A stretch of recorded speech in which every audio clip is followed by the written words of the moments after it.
Been reading that book you told me about. The Art of War by Sun Tzu.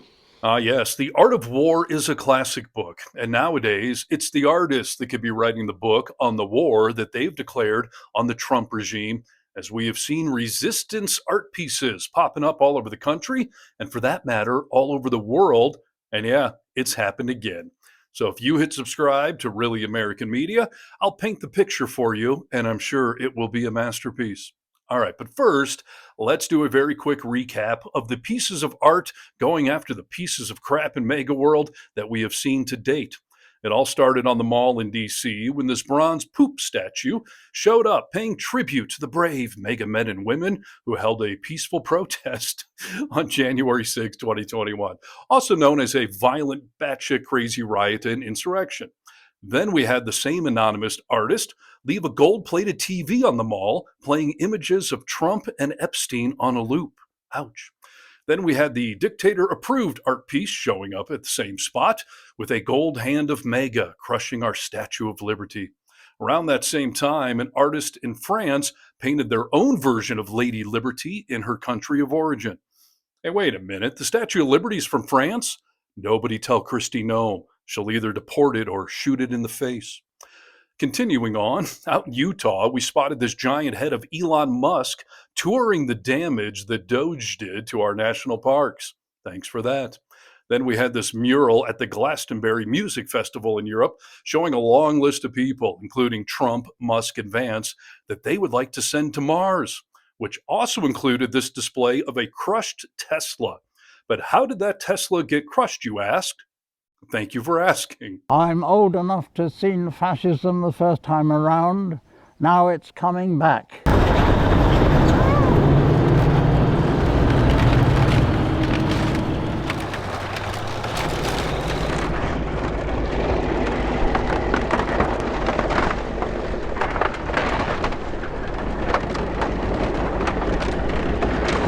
What a great way to recycle a Tesla. I hope Musk wasn't in it. That would be a tragic loss for all. And then, most recently, back here stateside in New York City, we found this solid red statue of Trump crawling out of the sewers by the same artist that was willing to lend a hand for this other Musk salute art piece. Which brings us to the latest episode of Artists Practicing the Art of War. Allow me to introduce you to the FUBAR Pack. It's a group of Democrats trying to raise money and awareness to take back the Congress in next year's midterm elections, which we have to do.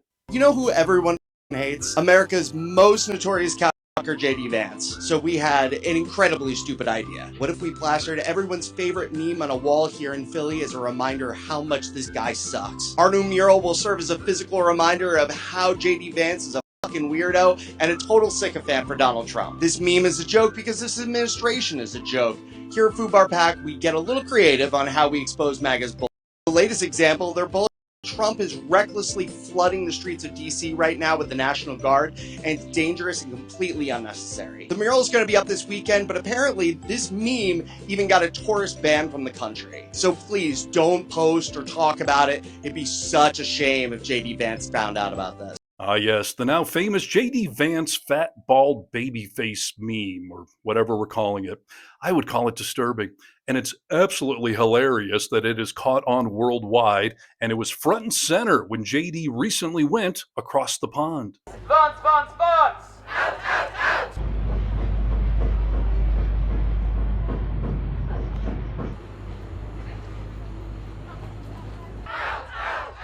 JD Vance! Shame on you! Yeah, so back here in good old America, the city of brotherly love decided to show some brotherly hatred to JD Vance.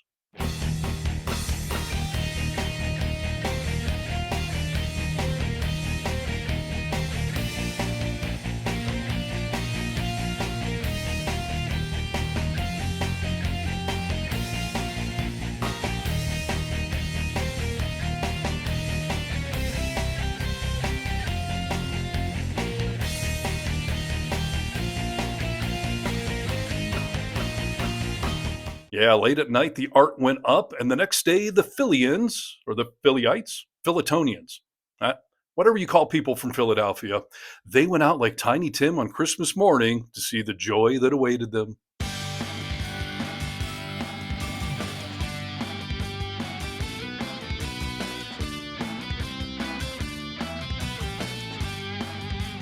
Ah, yes, what a thought provoking piece of art that is. The main thought it evokes is shame, or maybe embarrassment, mixed with a little anger and a splash of laughter, and a sprinkling of, I can't believe it's not democracy.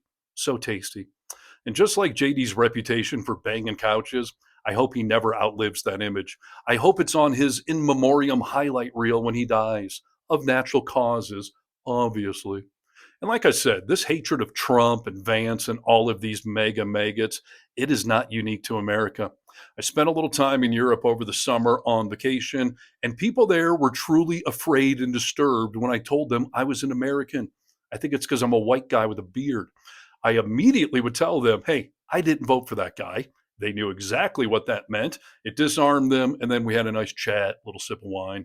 And I am not joking. We are the laughing stock of the world.